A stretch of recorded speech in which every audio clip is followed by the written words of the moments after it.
నమస్తే, welcome to our channel. AP ముఖ్యమంత్రి నారా చంద్రబాబు నాయుడు గారు రాయలసీమ ద్రోహి, రాయలసీమ ప్రాంతానికి మరణ శాసనం రాస్తున్నారని ఈ మధ్యన వైసీపీ నేతలు పెద్ద ఎత్తున విమర్శలు చేశారు. అయితే కూటమి ప్రభుత్వం అధికారంలోకి వచ్చిన తర్వాత హంద్రీనీవా విస్తరణ పనులను కేవలం 100 రోజుల్లో పూర్తి చేశారు.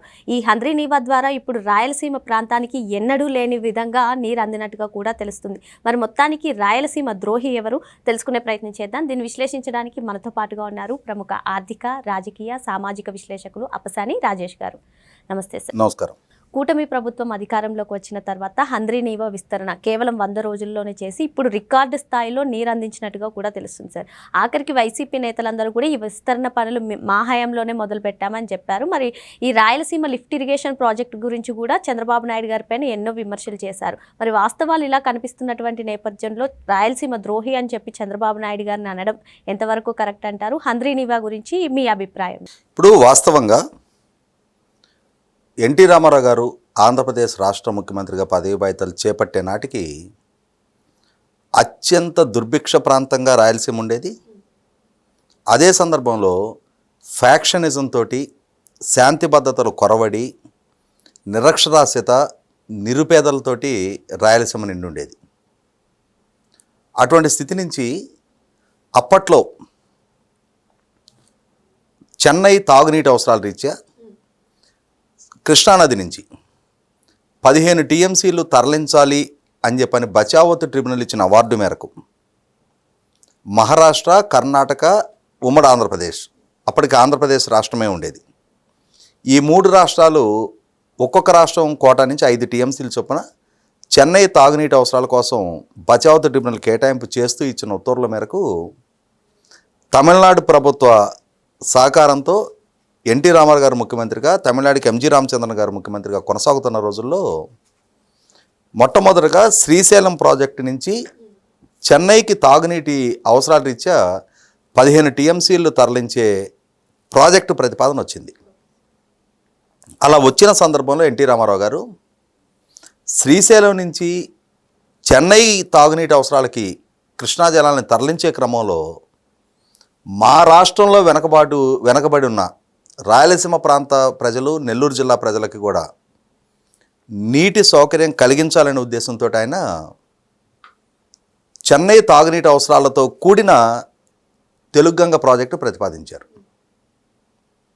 ఎప్పుడైతే ఎన్టీ రామారావు గారి హయాంలో తెలుగుగంగ ప్రాజెక్టు ప్రతిపాదన ముందుకొచ్చిందో శ్రీశైలం నుంచి తెలుగుగంగ ప్రాజెక్టు ద్వారా రాయలసీమ ప్రాంతానికి కూడా నీటి సౌకర్యం ఎంతో కొంత స్థాయిలో అందటం మొదలైందో ఇవాళ ఉన్న వెలుగోడు ప్రాజెక్టు, అవుకు రిజర్వాయరు, ఇవన్నీ తెలుగుగంగ ప్రాజెక్టులో అంతర్భాగంగా నిర్మించిన జలాశయాలు అవన్నీ కూడా.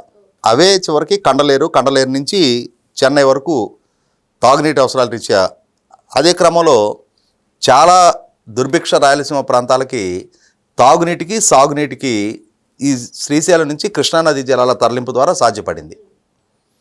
ఎప్పుడైతే ఈ క్షామంతో కొట్టుమిట్టాడుతూ ఉండి ఈ కరువు సీమల్లో వేరే ఉపాధి అవకాశాలు లేక, విద్యా అవకాశాలు లేక ఈ ఫ్యాక్షనిస్టులను ఆశ్రయించి జీవిస్తున్న ప్రజలకి నీరు అందుబాటులోకి వచ్చిందో క్రమంగా వాళ్ళు వ్యవసాయాన్ని చేసుకోవడంలో ఉన్న ఆ వ్యవసాయం ద్వారా వాళ్ళు అధిక ఆదాయాన్ని పొందటాన్ని అలవాటు పడ్డారు.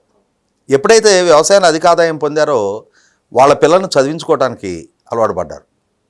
ఎప్పుడైతే పిల్లలు చదువుకోవటం మొదలైందో ఆ ప్రాంతం ముఖచిత్రం కూడా మారటం మొదలైంది.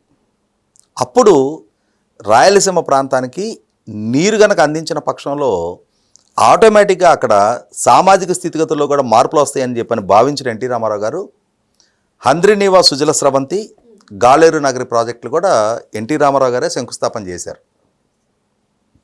అలా వారి చేతుల మీదుగా శంకుస్థాపన చేయబడిన ఈ ప్రాజెక్టులు గడిచిన కొన్ని దశాబ్దాలుగా, ఆ తర్వాత వచ్చిన కాంగ్రెస్ ప్రభుత్వాలు, ముఖ్యంగా రాజశేఖర రెడ్డి గారి హయాంలో కొంత పురోగతి సాధించారు జలయజ్ఞం ప్రాజెక్టులో భాగంగా.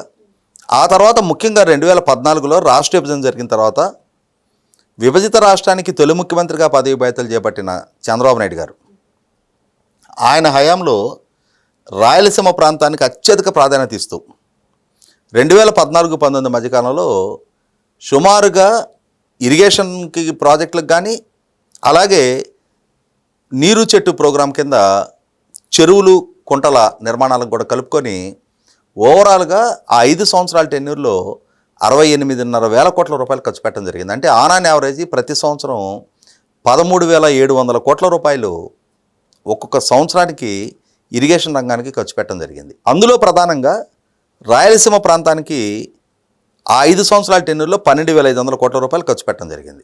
ఆయన ముఖ్యమంత్రిగా కొనసాగిన రోజుల్లో దేవినేని ఉమా గారు ఇరిగేషన్ మంత్రిగా, ఆయన ఇరిగేషన్ శాఖ మంత్రిగా కాలువ కట్టల మీదే ఎక్కువగా పర్యటిస్తుండేవాడు. ఏ ప్రాజెక్టుకి ఆ ప్రాజెక్టు పర్సనల్గా విజిట్ చేస్తూ వాళ్ళకి టార్గెట్లు నిర్దేశిస్తూ పట్టుదలగా ఆయన హయాంలో నిర్వహించిన సక్సెస్ చేసిన పనుల పర్యవసానం తొలిసారిగా అనంతపురం జిల్లాలోకి కృష్ణా జలాలు జీడిపల్లి రిజర్వాయర్ వరకు, గొల్లాపల్లి రిజర్వాయర్ వరకు నీరు చేరాయి.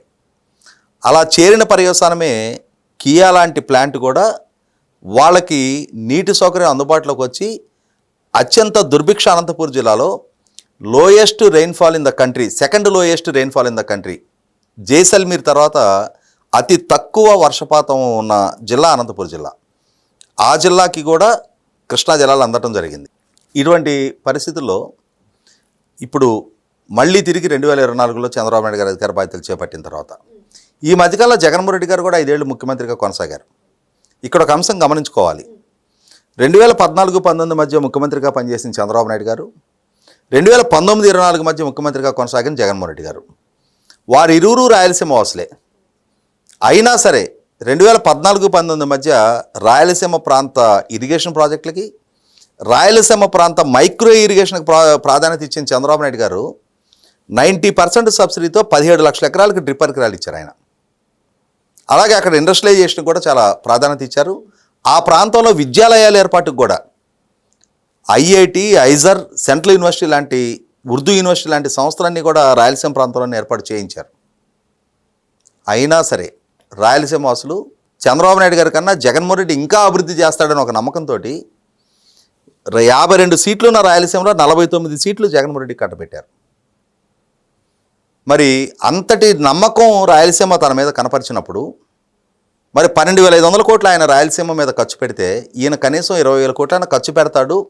ఈయన టెన్యూర్లో పెండింగ్లో ఉన్న అన్ని ప్రాజెక్టుల పనులు పూర్తి చేసి రాయలసీమ వాసులకి ప్రతి ఎకరానికి నీరు అందించగలుగుతాడు, ప్రతి ఇంటికి తాగునీరు అందించగలుగుతాడు, తమ బిడ్డలకి మెరుగైన ఉపాధి అవకాశాలు అందుకునే పరిశ్రమను ఇక్కడ గ్రౌండింగ్ చేయిస్తాడని చెప్పని వాళ్ళు ఆశించారు. కానీ ఈయన పాలనా హయాంలో చంద్రబాబు నాయుడు గారు 17 లక్షల ఎకరాలకి డ్రిప్ పరికరాలు ఇస్తే ఈయన 5 సంవత్సరాల టెన్యూర్లో 1,70,000 ఎకరాలకు కూడా ఇవ్వాల, 1/10 షేర్ కూడా ఇవ్వాల. అలాగే 12,500 కోట్లు ఆయన ఇరిగేషన్ రంగం మీద ఖర్చు పెడితే ఈయన 2,050 కోట్లు ఖర్చు పెట్టాడు రాయలసీమ ప్రాంతానికి. ఇండస్ట్రియలైజేషన్ సంగతి దేవుడెరుగు. కొత్త పరిశ్రమలు రాకపోగా ఉన్న అమర్ రాజా, జవారీ లాంటి సంస్థలని మూసేయించే ప్రయత్నం చేశాడు.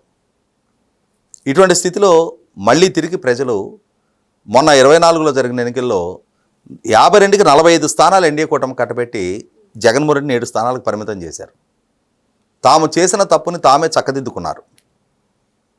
ఇటువంటి స్థితిలో పదవి బాధ్యతలు చేపట్టిన ఎన్డీఏ కూటమి, చంద్రబాబు నాయుడు గారి నాయకత్వంలో ఉన్న ప్రభుత్వం ఇప్పుడు ఇరిగేషన్ శాఖ మంత్రిగా ఉన్న నిమ్మల రామానాయుడు గారికి తొలి ప్రాధాన్యతగా రాయలసీమ ప్రాంత ప్రాజెక్టును పూర్తి చేయడం అనే లక్ష్యం నిర్దేశించగా ఆయన ఈ సంవత్సరం హంద్రీనేవా జలాలు వీలైనంత తక్కువ టైంలో వీలైనన్ని ఎక్కువ జలాలు తరలించుకోవాలి అని అంటే ఇప్పుడు నిర్మాణం అయిన కాలువ ఇదే స్థాయిలో నీరు తరలింపుకి సాధ్యం కావట్లేదు కాబట్టి ఈ కాలువను వెడల్పు చేయాలి.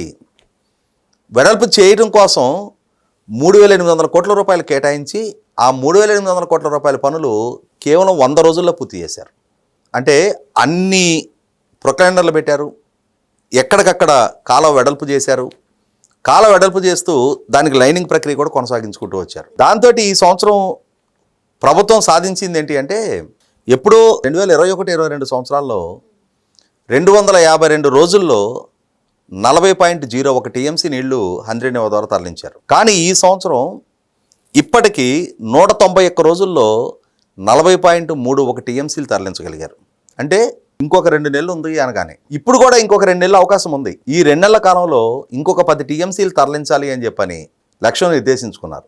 అంటే పాలకులకు చిత్తశుద్ధి ఉండి, సమస్యల పట్ల అవగాహన ఉండి, ఎలా పరిష్కరించాలి అని చెప్పని పరిజ్ఞానం ఉండి, ఆ చిత్తశుద్ధికి అనుగుణంగా యంత్రాంగాన్ని, తన మంత్రివర్గ సహచరులని సిద్ధం చేసి వాళ్ళకు కావాల్సిన బడ్జెటరీ రిసోర్సెస్ మొట్టమొదట ఆ డబ్బు వాళ్ళకు అందుబాటులో ఉంచి, ప్రభుత్వ పరంగా పాలనాపరమైన అనుమతులు వేగంగా ఇచ్చి పనులు కొనసాగించితే ఆ ఫలితాలు ఎలా ఉంటాయి అని చెప్పని ఇవాళ మల్యాల లిఫ్ట్ నుంచి 191 రోజుల్లో 40.31 టీఎంసీ తరలిస్తే అందులో సుమారుగా 38 టీఎంసీలు అనంతపురం జిల్లాకు చేరుకున్నాయి. ఇప్పుడు ఇంకొక 10 టీఎంసీలు మార్చి 1 తారీఖు లోపుగానే తరలించమని చెప్పని ప్రభుత్వం టార్గెట్ నిర్దేశించింది.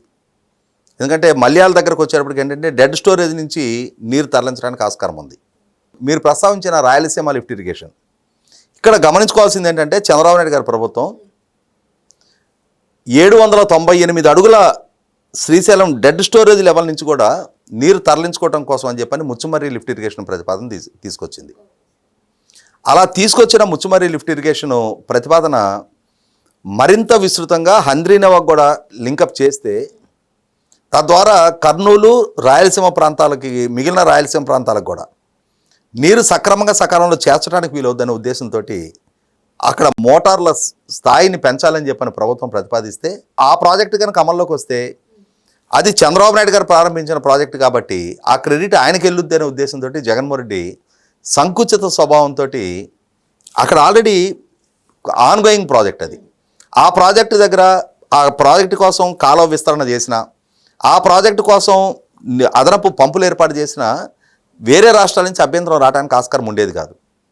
అంటే ఇవాళ ఇరుగు పొరుగు రాష్ట్రాలతోటి అంతర్రాష్ట్ర వివాదంగా అది పరిగణించడానికి ఆస్కారం ఉండేది కాదు. కానీ జగన్మోహన్ రెడ్డి ఈ ప్రాజెక్టుని గాలి కుదిలేసి తను రాయలసీమ లిఫ్ట్ ఇరిగేషన్ పేరిట సంగమేశ్వరం దగ్గర ఒక ప్రతిపాదన చేశాడు. దాంతో అది కొత్త ప్రాజెక్ట్ అయింది. కొత్త ప్రాజెక్ట్ అయ్యేటప్పటికి పర్యావరణ అనుమతుల ప్రక్రియ, కేంద్ర జలసంఘ అనుమతులు ఇవన్నీ చర్చకొచ్చినాయి. ఎప్పుడైతే ఈ కొత్త ప్రాజెక్టు పేరిట దాని పనులు కొనసాగించే ప్రయత్నం చేస్తే తెలంగాణ ఫిర్యాదు మేరకు ఎన్జిటి ఈ ప్రాజెక్టు పనులు ఆపేసింది.